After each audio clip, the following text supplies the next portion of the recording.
Europe 1. Le grand direct des médias, Jean-Marc Morandini. Et le fait média du jour, c'est donc le fiasco du prime time proposé hier soir par D8, captation en direct du festival de Poupée en Vendée. Un show humoristique qui n'a pas fait rire les téléspectateurs ni les spectateurs qui étaient sur place. Un véritable raté qui est éreinté par les réseaux sociaux et par la presse. Ouest France parle même ce matin de véritable fiasco. C'était Jérôme Ivanichenko, bonjour. Bonjour. C'était une soirée spéciale qui portait un nom prémonitoire. Et oui, ça s'appelait D8 Déraille en direct de Poupée. Et de ce point de vue, on peut dire que c'était très réussi. Un déraillement dans les règles de l'art même. Pourtant, sur le papier, la promesse était plutôt belle. Un grand show en direct pour célébrer le 30e anniversaire de ce festival. Sur scène, un plateau d'humoristes. Marc-Antoine Lebré, Madeleine Niçoise, Caroline Vigneault, Jeff Panacloc en duplex. Le tout mis en scène par Jérémy Ferrari et animé par Anthony Cavana.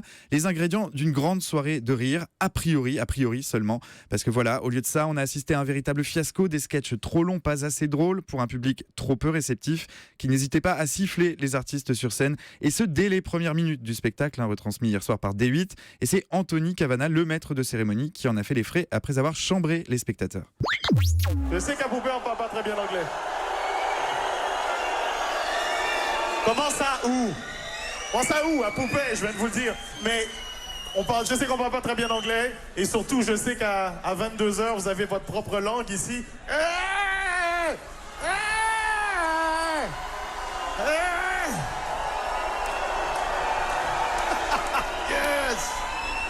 Donc, vérifiez que le public est bilingue. Ça, c'est fait. Check. Fucking people of Poupée. Et... Non, arrêtez.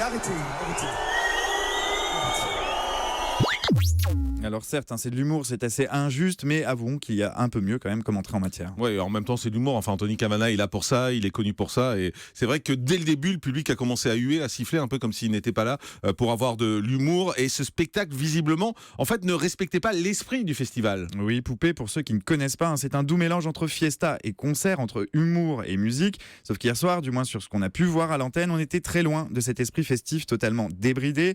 Dans la presse, c'est Ouest France qui allume la première mèche ce matin en publiant un compte-rendu de ce qu'il qualifie carrément de soirée catastrophique. Le quotidien parle même d'une erreur de casting, un casting qui était assuré par D8 et non par l'organisation du festival. Il est peut-être là le souci.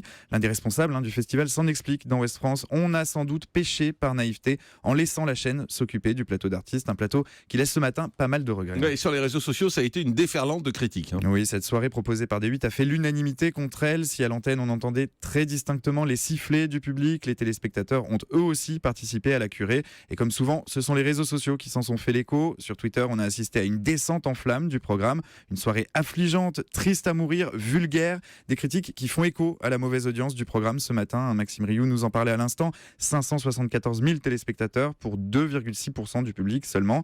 Un fiasco qui n'est pas sans en rappeler un autre, celui du grand show d'ouverture de l'Euro, diffusé le 9 juin dernier sur TF1, qui s'était fait lui aussi éreinter sur les réseaux sociaux.